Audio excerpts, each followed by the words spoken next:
I would like to start by saying I did a show with Sufjan and Yarrow and Peter earlier this year. All talented storytellers, and we had so much fun. And after that, we said, let's do this again. And so they encouraged me to do a solo show. So here we are, whether you like it or not. I'd like to thank Christine and Lauren for supporting the storytelling community. They are awesome. And of course, I'd like to thank Sufjan and Yarrow and Peter for their support. They are equally awesome. And for all the friends and family that are here tonight, thank you for coming. Last, but certainly not least, I want to thank my dearest wife, Ann, who has been the one to get me to start doing this in the first place. And it might have been to get me out of the house. But that's not a bad thing. So, I know what you're thinking, and I can assure you, I may be old, but I'm slow. I taught elementary school for 35 years on 2 continents. And when people ask me what grade I teach, I always say, yes.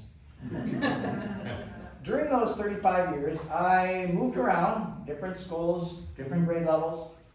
It was the hardest job I ever loved. My first story will explain how I became a teacher. It wasn't a national decision. There were no noble, intentions. But I became an elementary school teacher because of Prince and the Science Museum of Minnesota. I was a server with an anthropology degree in my pocket, and I played the guitar and mandolin in my spare time.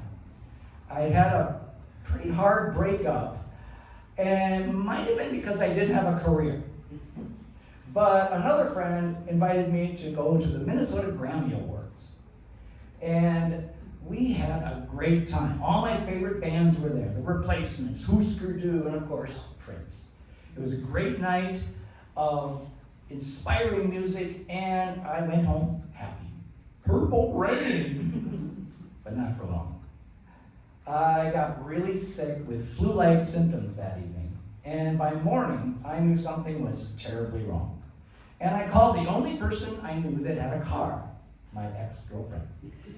It was a painful ride all the way to ER in more ways than one. The attending doctor had 7 interns with him, and they all practiced poking my soon-to-erupt appendix.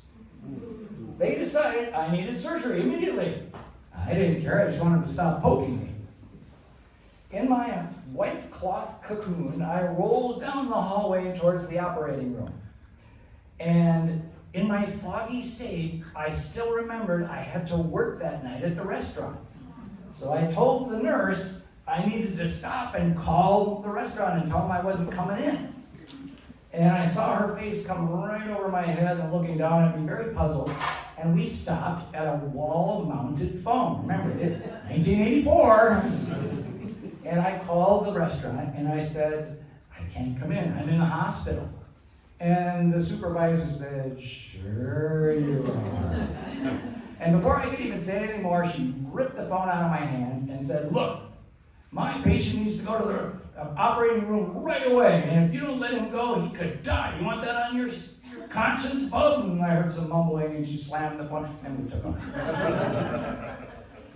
Recovery took 8 weeks, and I spent most of that time watching afternoon cartoons and noticing that there was a lot of advertisements in between those cartoons for the military.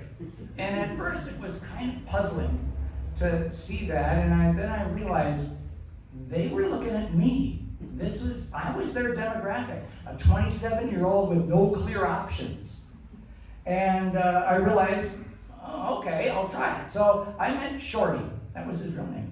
A recruiter from the United States Air Force, and he said, okay, here's the deal. You could be an officer in the Air Force because you already have a degree in anthropology, And what I wanted you to do, he said, was to take up a little note card. And on one side, write, I want to be an officer in the Air Force. And on the other side, you write down, why? I couldn't come up with a single reason. And Shorty was real nice about it. But I realized, I was a volunteer at the Science Museum for many years, and I thought, hey, I could get paid for doing this job, because I was basically teaching people about Minnesota history and whatnot. And so I went to the Yellow Pages, so something that maybe some of you haven't ever heard of. And it's this big book with newsprint in it, and it's Yellow Pages.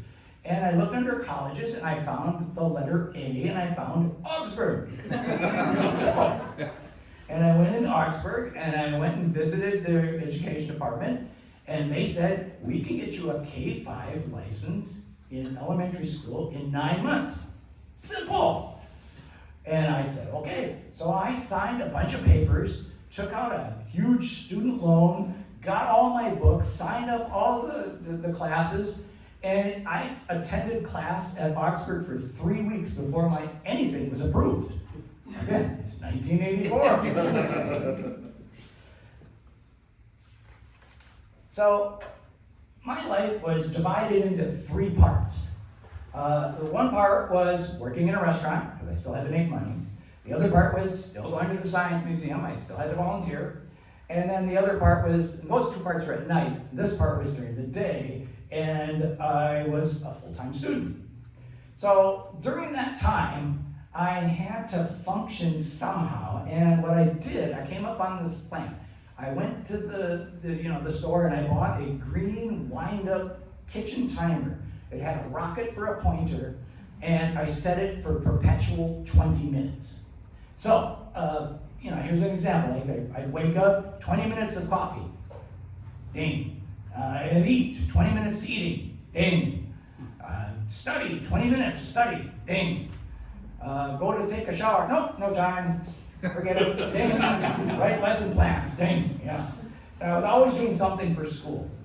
Family and friends thought I probably left the country, and maybe I'd even die, who knows. And then unfortunately, my father actually did die.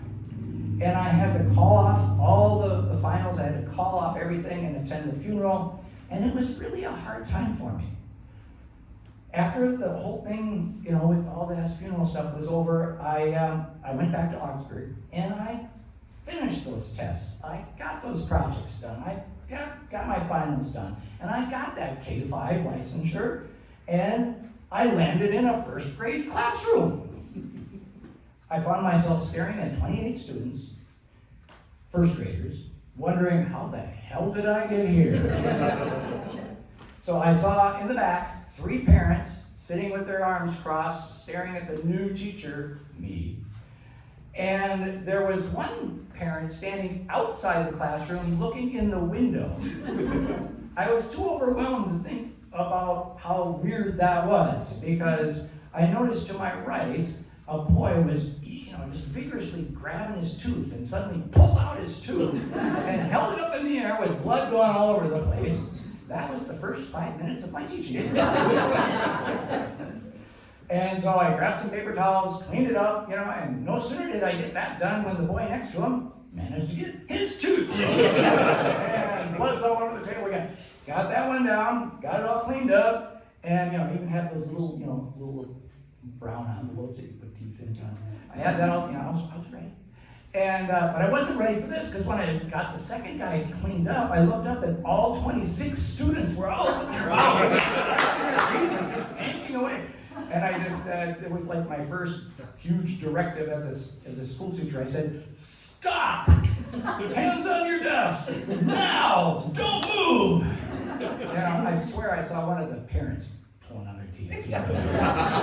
But I got him to stop, and so I repeated and got all that done, and those were parents in the back of the room that I must have impressed, because after that, all 3 of those parents volunteered in my classroom. I had tutors every day of the week, And I had the best posters and the best artwork in the school.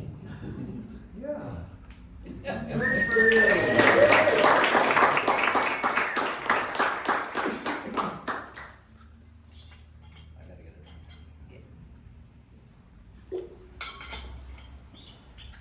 In my first year of first grade teaching, I had a lot of prep to do, and I had a lot of things on my plate, quite literally.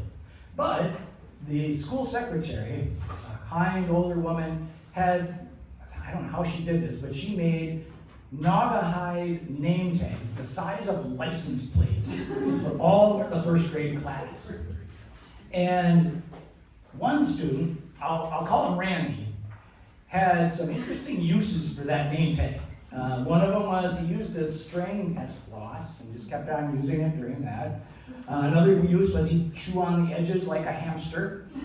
And then I looked down right before we were going to start reading, and he had stuffed the entire thing into his mouth. I saw bulging eyes, bulging cheeks, and 2 strings coming out of the side of his mouth. And I suggested that maybe that would be the best idea for our choral reading lesson right now. And so I started the choral reading lesson, and I'm pointing to words and having the kids repeat after me, and pointing to words and repeat after me. And then gradually, all the students' attention was shifting to the other end of the room, and to my side. And I noticed that they weren't paying attention to me anymore, but they were really focused on this part of the room that had a giant wooden bookshelf. And I looked over there and realized there was these pink, blobby, gross-looking, slimy shapes kind of just undulating out from behind the bookshelf. It was a mouse. Mom, I'll call her Mousy, was kicking all her babies out into the floor. And I just did, I didn't know what to do, but they certainly had their attention. So I grabbed a broom and a dustpan, swept them up, and then went out down the hallway and grabbed the nearest door, and I came back and told the kids, I let the mice go. Again, these things happen and you wonder why. So when I returned, I explained it. I let them go under a bush somewhere, and they're fine. And now it was time for math. Now, earlier in the year, we had the school had sent home letters to parents, and I am not making this up. They sent a parents home with letters asking the parents to save and clean chicken bones and send them to school with their student. Anyways, so specifically they wanted legs and wings. And so they also wanted, they wanted brown kidney beans too. Now the idea was we were going to use these legs and beans for math, and we were going to use them to do place value. So here's the plan. We got, these are the ones, the wings are the 5s, and the legs are the 5s and the wings are the 10s. So 2 legs make a wing, and you get it. I was first year teacher. I was very uncomfortable with this, and I did a lot of cleaning before we even touched those chicken bones. And strangely, Randy didn't chew on any of them. But, we're doing this lesson, and it's coming along nicely, and, I'm writing numbers up on the board and asking them to show me that number with their place value bones. And in walks Katie's mom with a chocolate bar the size of a flat screen TV. And she drops it on my desk with a thump, and then turns to the class and says, she just came back from a business trip to Hershey, Pennsylvania. I lost the attention. All 28 eyes were now focused on that chocolate bar. Math lesson was over, so we collected all the bones and put them back in bags, and got everybody ready to go. And before we go, I still had an hour left of class, so I said, let's do a lesson on portion sizes. So here's the chocolate bar. How many ways can we break this up? And everybody gets an equal portion. Now, this is not the kind of chocolate bar that had the little rectangles. This was just a solid chocolate bar. It was like maybe 4 inches thick. It was huge. And so we did that for a while, and as we kept doing that, I realized I'm gonna have to break this thing up. I didn't have any tools, I didn't have any sharp instruments, I did nothing. And so I decided, okay, here's what we'll do. I had everybody get their backpacks, coats, boots, etc., line up according to your bus and dismissal order and everything, just line up there. And I unwrapped this chocolate bar, and under the very careful, watchful eye of 28 first graders. And then I went over to the edge of my desk and I just broke off chunks on the edge of my desk, handed it to them, said, go, go, go. And then, just let them go. And they left, and by the time I finished, there wasn't any chocolate left. Well, actually there was. It was about a 2-inch gob of chocolate on the edge of my desk. And fortunately, the custodian had a putty knife. Unfortunately, whenever I see chocolate now, I never want to share it. This story was not endorsed by the Hershey Company.